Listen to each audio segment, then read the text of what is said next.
Assalamualaikum warahmatullahi wabarakatuh.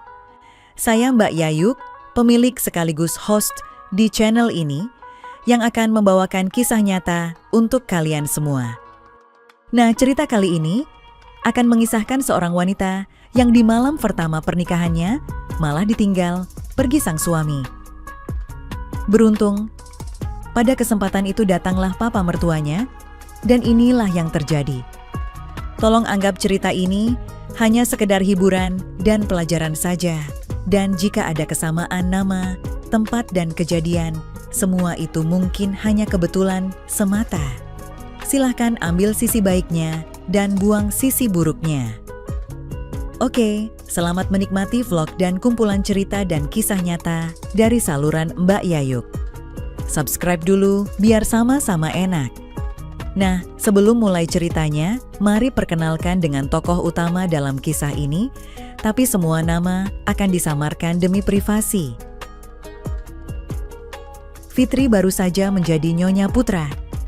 Resepsi pernikahan mereka baru saja usai, kurang dari 1 jam yang lalu. Dan sekarang dia berada di rumah baru yang akan ditempati bersama suaminya. Dia berdiri di depan sebuah cermin besar dalam kamar tidur mereka di lantai atas dan memperhatikan dengan seksama pantulan bayangan dirinya dalam cermin. Fitri adalah seorang wanita yang menawan dalam balutan busana apa saja, tapi dia jauh tampak lebih mempesona lagi jika dalam keadaan tidak mengenakannya. Fitri menatap wajahnya dalam cermin. Rambut hitam, lurus yang panjang, tergerai indah, hingga hampir menyentuh di atas bolatan pinggul. Membingkai wajah ovalnya yang ayu, berhiaskan sepasang mata sayu, bibir yang penuh. Sebuah ekspresi gelora muda tergambar jelas pada wajah ayunya. Semestinya saat ini Putra berada di sini mengerjakan semua yang seharusnya dilakukan sebagai pengantin baru. Ini sangat tidak adil karena dia harus sendirian malam ini di malam pengantinnya. Fitri juga sudah menghentikan mengkonsumsi KB sebulan yang lalu agar dia dan Putra bisa segera mendapatkan momongan. Namun masalahnya, Putra adalah seorang yang gila kerja. Belum juga 15 menit berselang dari upacara pernikahan mereka, Putra harus segera bergegas menuju bandara untuk terbang keluar kota demi sebuah meeting mendadak dengan klien yang sangat penting. Fitri tahu kalau Putra bekerja dengan sangat keras dan kadang dia merasa kalau suami barunya ini lebih mencintai pekerjaannya daripada dirinya. Fitri sadar tak ada yang bisa disalahkan selain dirinya sendiri, batin Fitri sambil memandangi bayangan dirinya dalam cermin. Tiba-tiba terdengar bunyi bel pintu yang mengejutkan Fitri. Segera saja disambarnya gaun tidurnya dan memakainya dengan tergesa. Ditapakinya anak tangga menuju lantai bawah. Dengan bergegas Fitri melangkah menuju ke pintu depan, dan ketika dia membuka pintu, didapatinya papa mertuanya di sana. "Halo, Pa," sapa Fitri terkejut. "Mari masuk," lanjutnya. Dia bergerak mundur untuk memberi jalan pada papa mertuanya untuk masuk, kemudian menutup pintu itu. Selanjutnya mengajak papa mertuanya menuju ruang keluarga. Tanpa menawarkan terlebih dahulu, Fitri menuangkan 2 gelas minuman untuk mereka berdua. Sambil membicarakan tentang resepsi pernikahan tadi, kemudian Fitri duduk di samping papa mertuanya. Sejenak Fitri merasa agak risih saat menyadari kalau dia sedang tidak beraksesoris lagi di balik seragam tempurnya. Fitri sempat berpikir untuk berganti, tapi akhirnya membatalkannya. Untuk sebuah alasan, mengetahuinya tak beraksesoris di balik semua itu saat duduk di samping papa mertuanya yang tampan, membuat Fitri merasa timbul pikiran romantis. "Aku merasa prihatin dengan kejadian yang tak seharusnya kamu alami ini," ucap sang mertua membuka percakapan.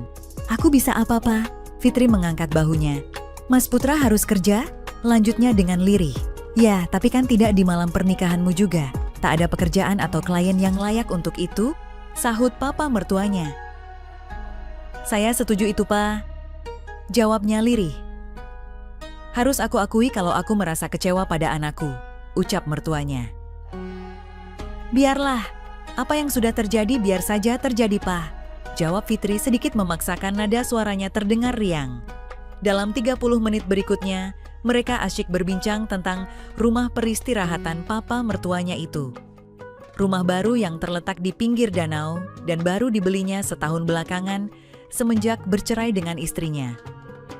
Agus Budiono, sering dipanggil Agus B, Nama mertua Fitri ini adalah seorang pekerja keras yang memiliki beberapa perusahaan multinasional yang sangat terkenal di negara Wakanda ini.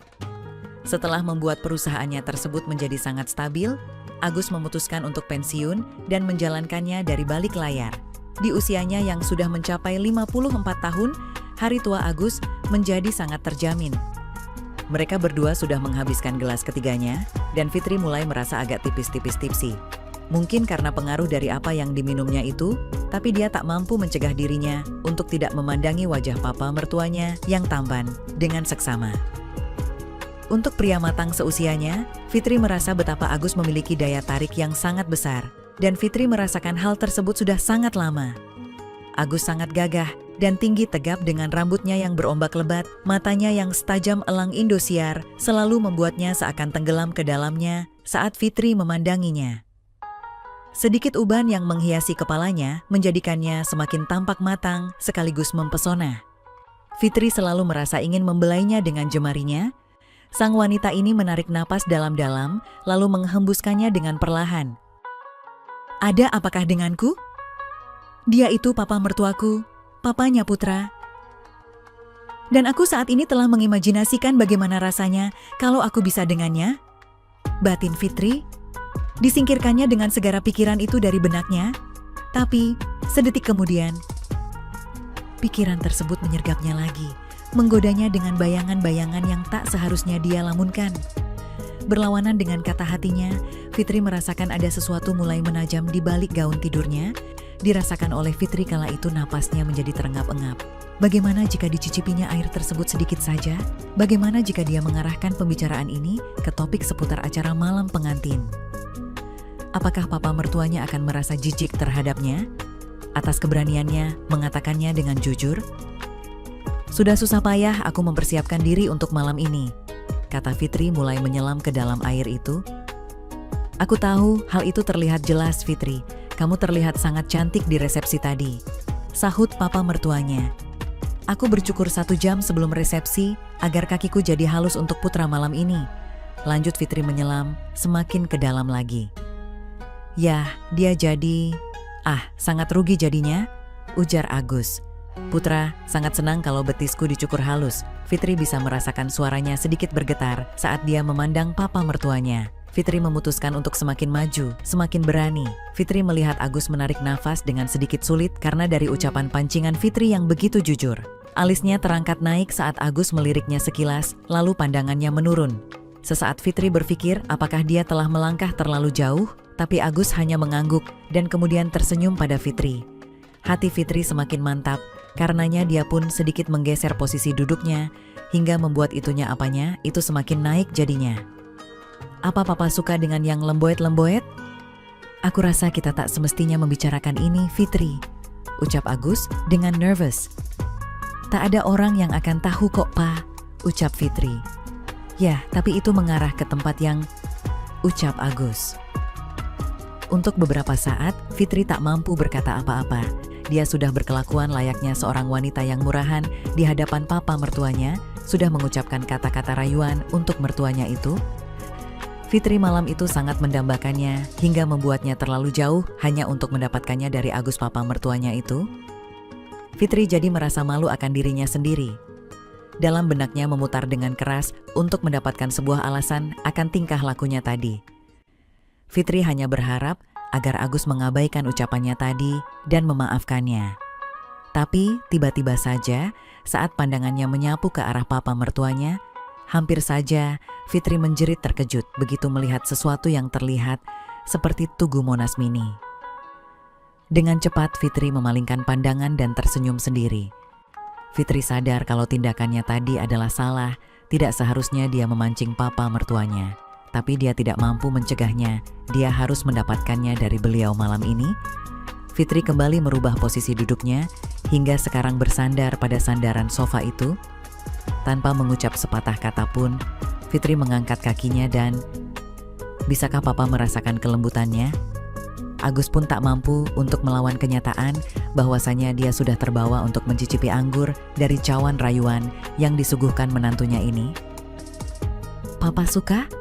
Ya, tentu saja. Suaranya terdengar rendah bergetar. Mata Fitri tertuju pada tangan Agus yang mulai untuk tidak menyia-nyiakan kesempatan emas itu.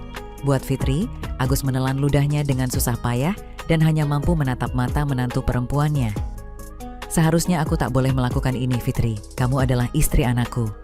Tak ada seorang pun yang tahu, Papa. Fitri memberikan sebuah alasan dengan suaranya yang lembut menghanyutkan. Fitri, hanya itu yang mampu Agus ucapkan. Papa. Fitri menunggu sesaat hingga perhatian Agus benar-benar sepenuhnya terhadapnya. Akhirnya kedua pasang mata mereka terkunci bersama, lalu Fitri melanjutkan ucapannya. Tidak ada seorang pun yang boleh tahu ini akan menjadi rahasia kita berdua. Dengan perlahan dan mata masih terpaku pada mata Agus, Fitri melihat mata papa mertuanya terbelalak. Semakin membuat nafas Fitri seakan tercekat, Fitri merasa sangat nekat dan berani. Di hadapan papa mertuanya yang baru ini dan sedang menatapnya dengan pandangan layaknya, seekor serigala lapar yang siap menangkapnya saat itu juga. Ini adalah sebuah perasaan yang tiba-tiba Fitri sadari bahwa dia sangat senang dengan sukacita. I love you. Suara Agus terdengar berat. I love you too, Papa, jawab Fitri. Fitri sudah sepenuhnya kehilangan kendali diri dan akal sehatnya. Tersesat dalam gelora jiwa terhadap papa kandung suaminya sendiri. Hubungan mereka sebelumnya terjalin hangat dan akrab, sepatutnya terjaga kesopanan antara papa dan istri putranya. Tapi kali ini sungguh sangat berbeda. Hal ini sangatlah wadidaw, tapi Fitri sangat menyukainya dan tak mau semuanya berlalu begitu saja. Hingga malam itu, entah berapa kali mereka berdua sudah singgah di ujung tertinggi alam nirwana.